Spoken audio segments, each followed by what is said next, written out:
সম্পূর্ণ ঘরোয়া মশলায় রান্না করব দেশি আস্ত মোরগ, একবারে বিয়ে বাড়ির মতো স্টাইলে। আপনারা চাইলে এভাবে একবার রান্না করে দেখতে পারেন। বাইরের কোনো মশলা আমি এখানে ব্যবহার করব না। এর জন্য আমি এখানে একটা মোরগ ভালোভাবে কেটে ধুয়ে নেব। ঠিক এরকম ভাবে ধুয়ে নেওয়ার পর একটা প্লেটে উঠে নেব। একটা ছুরি দিয়ে মোরগের গায়ে একটু ফাঁকা ফাঁকা করে কেটে নেব, যাতে মশলা মাখানোর সময় ভিতরে মশলাগুলো ঢুকে যায়। মোরগটাকে ভালোভাবে কেটে নিতে হবে। এরপর লবণ, মরিচ, হলুদ দিয়ে ভালোভাবে এপাশ ওপাশ করে মোরগটাকে মাখাতে হবে। যত ভালো মাখাবেন তত মশলা ভেতরে ঢুকবে। এরপর 1 ঘন্টার মতো মোরগটাকে রেস্টে রেখে দিতে হবে। রেস্টে রাখলে মশলাগুলো আরো তাড়াতাড়ি ভালোভাবে মোরগের গায়ে ঢুকে পড়বে, মোরগটা খেতেও সুস্বাদু লাগবে।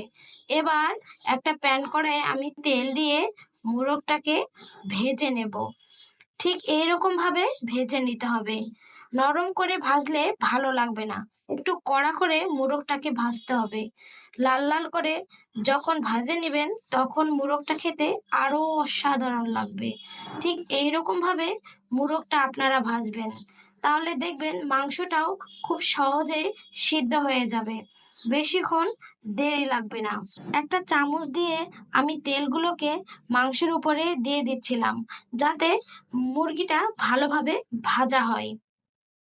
এভাবে উল্টিয়ে পাল্টিয়ে ভাজলে দেখবেন মুরগিটা খেতে আরো মজার হয়।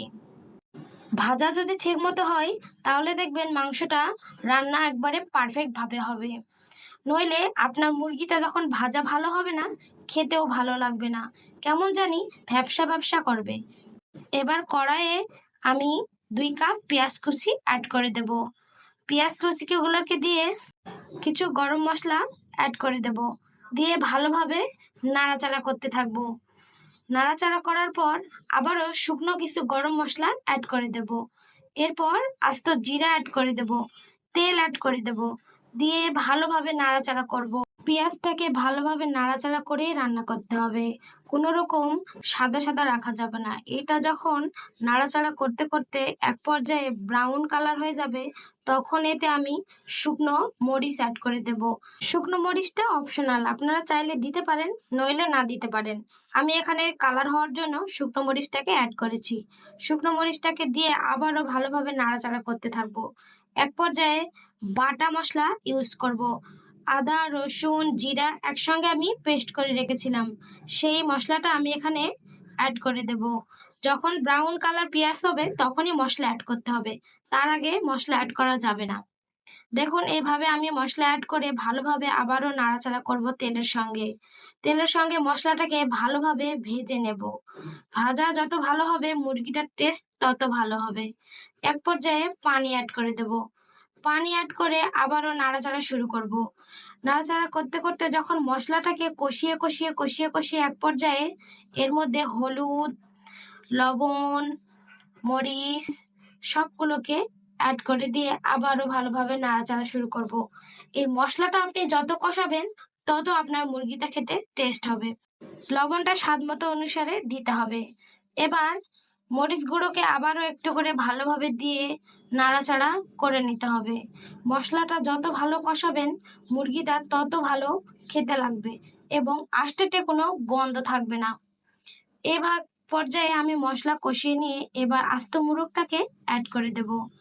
এই মোরগটা দিয়ে আবারও মশলার সঙ্গে ভালোভাবে নাড়াচাড়া করে কষিয়ে কষিয়ে এক পর্যায়ে পানি অ্যাড করে দেব। পানি অ্যাড করতে হবে দেশি মুরগিতে, পানি নইলে দেশি মুরগি সেদ্ধ হবে না। পানি অ্যাড করার পর ভালোভাবে যখন কষিয়ে কষিয়ে কষিয়ে কষিয়ে উঠে নেব, তখন দেখুন কালারটা ঠিক এরকম হবে। এক পর্যায়ে যখন এইরকম হয়ে আসবে তখন আপনারা রান্না থেকে মুরগিটাকে উঠিয়ে দেবেন বা গ্যাসের চুলাটা অফ করে দেবেন। ঠিক আমি এরকম ভাবে যখন হয়ে এসেছে তখন উঠিয়ে নিয়েছি। দেখুন তো কেমন হয়েছে আমার মোরগটা রান্না? ঠিক বিয়ে বাড়ির মতো লাগছে না? নতুন জামাইকে পরিবেশন করতে পারবেন। শেষ করে এবার আমি মোরগটাকে একটা প্লেটে উঠে পরিবেশন করব। ঠিক এইরকম ভাবে সাজিয়ে আপনার নতুন জামাইকে কিংবা কোনো নতুন মেহমানকে আপ্যায়ন করতে পারেন। তারা খুব খুশি হবে।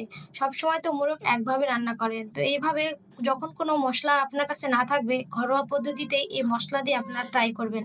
দেখবেন অসম্ভব মজার হয়েছে এই মোরগটি খেতে। ধন্যবাদ।